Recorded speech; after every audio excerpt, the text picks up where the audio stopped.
여러분 안녕하십니까. 금요일 아침 여수 MBC 뉴스투데이입니다. 순천시가 지역경제 활성화를 위해 순천사랑 상품권 10억 원어치를 추가 발행합니다.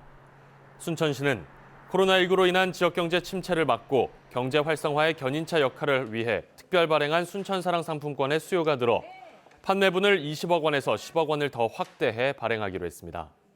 순천시는 또 코로나19 극복을 위한 정부 지원금을 소상공인의 매출 증가를 위해 순천사랑 상품권으로 지급하고 있습니다. 고흥군이 코로나19 위기에 대응하기 위해 긴급 비상 추경을 편성해 군의회에 제출했습니다.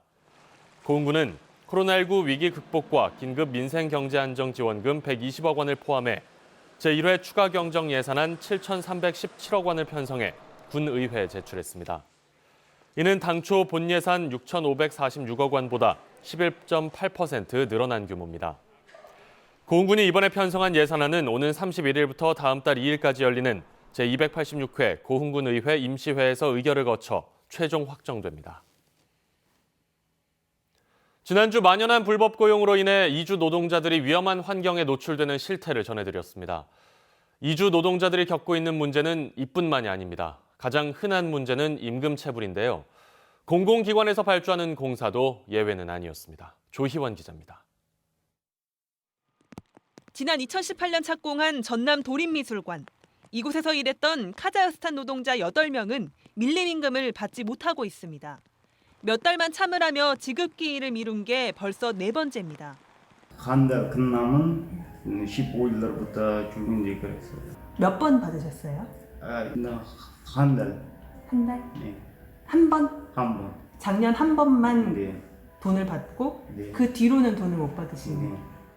받지 못한 임금은 한 사람당 수백만 원. 당장 월세 낼 돈도 없는 노동자들은 매일 새벽 일용직 인력사무소에 나갑니다. 저거 때문에 인력서에서 갔다 와야지. 다른 일자리를 구하셔야 되는 거구나. 같은 해 착공한 호남권 첫 호국 보훈기념관 공사 현장 베트남 노동자 8명도 2년째 임금을 받지 못하고 있습니다.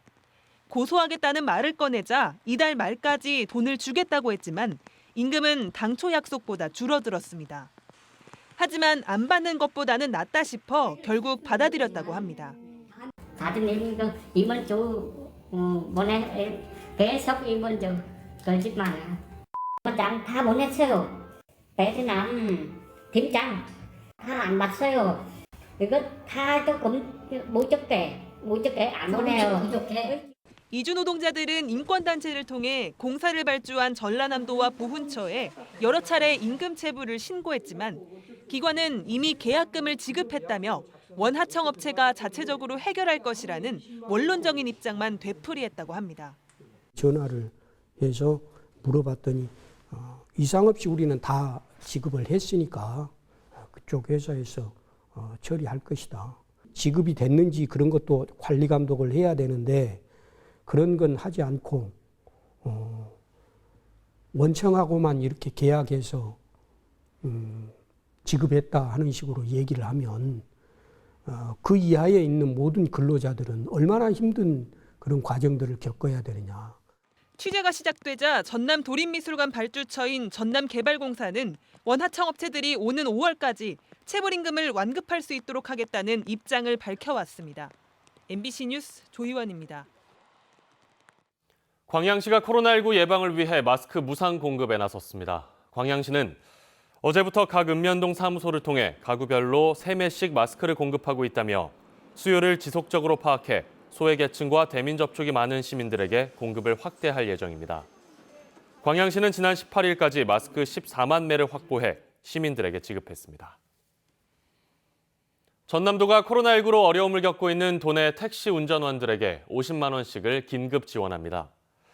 전남도는 도내 취약계층 등에게 지원하기로 한 긴급 생활비와는 별개로 승객 수가 줄면서 수입 감소로 어려움을 겪는 택시 운전원들의 생계 안정을 돕기 위해 1인당 50만 원씩의 지역사랑 상품권을 지급하기로 했습니다. 도는 특히 코로나19가 장기화함에 따라 버스, 택시, 터미널 등 대중이 이용한 차량과 시설 방역을 위해 별도로 예비비 2억 7,500만 원을 긴급 편성해 방역 물품을 추가로 지급할 예정입니다. 어제부터 국회의원 선거 후보자 등록이 시작됐습니다. 선거구 곳곳의 대진표가 윤곽을 드러낸 가운데 투표일까지 남은 다양한 변수를 김종수 기자가 정리했습니다. 21대 총선을 앞두고 후보자 등록이 시작되면서 선거운동에도 속도가 붙게 됐습니다. 예비 후보자 때와 달리 폭넓은 선거운동이 가능해져 인지도 향상과 공약 제시가 훨씬 쉬워졌기 때문입니다. 특히 공부와 벽보 등 인쇄물 배부와 함께 차량을 이용한 적극적인 유세도 예상돼 후보자들의 표심 공략이 본격화할 전망입니다. 그러나 여러 가지 변수가 선거 판세에 영향을 줄 수 있어 결과를 쉽게 예측하기 힘들 것이라는 분석도 나옵니다. 코로나19 여파는 선거일까지 적지 않은 영향을 끼칠 수 있습니다. 우선 유권자들이 대면 선거운동을 꺼릴 경우 선거운동도 제한적으로 진행돼 정치 신인과 군소정당 후보자들을 위축시킬 수 있다는 지적입니다. 또 전염에 대한 우려가 투표율 하락으로 이어질 경우도 대비해야 할 변수입니다. 본투표와 사전투표 등 투표권 행사의 폭은 넓어졌지만 역대 총선을 되돌아볼 때 전국 투표율의 60%를 밑돌고 있기 때문입니다. 투표소마다 발열 체크 요원을 배치하고 그리고 전문 방역 업체에서 모든 투표소를 방역을 실시할 예정입니다. 이에 시민분들께서는 안심하고 투표소에 나오셔서 투표하셔도 무방하겠습니다. 이번 선거에선 비례대표 후보자들의 선전도 주목할 부분입니다. 준연동형 비례대표제 시행으로 군소정당의 여의도 입성이 가능해지면서 이를 위한 창당 작업도 줄을 잇고 있습니다. 현재 등록된 정당과 창당이 예정된 정당만 70여 곳에 달하면서 투표용지 길이만 60cm를 넘게 됩니다. 자칫 군소정당들의 전략과 홍보 부족이 유권자의 외면을 불러올 경우 선거법 개정의 명분이 희석될 수도 있습니다. 게다가 꼼수 비판을 받고 있는 거대 정당들의 위성정당 창당에 표심의 방향 추가되면서 결과에도 관심이 모아지고 있습니다. 최근 치러진 대통령 선거와 지방선거는 여당의 입지를 강화시켰습니다. 높은 지지율을 기반으로 선거를 준비해왔지만 치열한 경선이 남긴 상흔으로 부정적인 여론도 적지 않습니다. 지난 20대 총선 결과를 뒤로한 채 지역사회의 분열만 가중시켰다는 논란은 피해가기 힘들어 보입니다. 특히 공약보다 비난만 남았다는 유권자들의 항변이 이제는 정책 검증 등 행동으로 이어져야 한다는 목소리도 높습니다. 예비 후보 때부터 벌써 진흙탕 싸움이 시작됐다. 이분들이 중앙에 가서 그다음에 정부를 상대로 논리적으로 충분히 설득할 수 있는 그러한 여건을 가지고 있는 후보인지 이런 부분을 검증을 해야 된다라고 생각을 하고요. 뒤늦은 선거구 획정과 막판 선거법 개정까지 총선을 앞두고 홍역을 치렀던 20대 국회. 후보자 등록을 시작으로 본격적인 선거전에 막이 오른 가운데 유권자들의 관심을 끌어올리기 위한 대안 마련이 이번 선거의 중요 과제가 되고 있습니다. MBC 뉴스 김종수입니다. 여수시민협이 어제 논평을 통해 여수시 도서관 직원들의 갑질 논란에 대해 권오봉 시장의 시대착오적 인식이 폭력적, 위계적, 권위적 조직 문화를 키웠다며 거세게 비판했습니다. 시민협은 특히 간부회의와 기자 간담회 등에서 행해진 권 시장의 부적절한 발언들을 직접 인용하며 이번 사태를 바라보는 시장의 인식 수준이 시민을 부끄럽고 참담하게 만든다고 꼬집었습니다. 시민협은 그러면서 이번 사건을 징계 없이 무마한다면 갑질은 더욱 은밀하고 교묘하게 진화할 것이라며 관용 없이 엄벌해야 한다고 강조했습니다. 한동안 잠잠하던 무안공항 명칭 변경과 광주 군공항 이전 논란이 다시 수면 위로 떠올랐습니다. 방사광 가속기를 계기로 전라남도와 광주시가 이 문제들을 다시 논의하기로 하면서 무안군이 크게 반발하고 있습니다. 문현철 기자가 취재했습니다. 광주 민간공항을 내년까지 무안국제공항으로 통합하는 길이 순탄치 않습니다. 광주시가 지난해 말부터 통합 민간공항 명칭에 광주를 포함시켜달라고 요구하고 있습니다. 광주 군공항 이전을 위해 압박용 포석이라는 목소리도 나왔지만 전라남도와 무안군이 적극적인 대응에 나서지 않으면서 크게 부각되지 않았습니다. 그런데 방사광 가속기 호남권 구축 공동 건의문에 민간공항 명칭 문제가 포함되면서 다시 논란을 빚고 있습니다. 광주시와 전라남도가 민간공항 명칭과 군공항 이전 문제에 대한 새로운 정책적 대안을 만들기 위해 조기에 공동 TF를 구성하기로 합의한 것. 무안군은 방사광 가속기 유치에 광주시가 협조하는 반대급부로 이 문제를 협상 테이블로 올리는 게 아니냐며 반발하고 있습니다. 공동 TF를 구성하면 그동안 따로 접근했던 민간공항과 군공항 이전 문제를 연기할 수밖에 없다고 우려하고 있습니다. 저희 무안 군민들은 군사항 반대에 대해서 지금 작년부터 우리 국민이 똘똘 뭉쳐갖고 반대를 오는데 거기다 그 방사를 결부시켜서는 우리 국민들은 도저히 용납할 수 없다고 생각합니다. 예. 국토교통부는 공항 명칭을 바꿀 수 없고 다만 인천공항의 사례처럼 이착륙 안내 멘트에 광주를 언급할 수 있다는 입장입니다. 1조 원대 사업인 방사광 가속기 유치가 최대 역점 과제인 전라남도.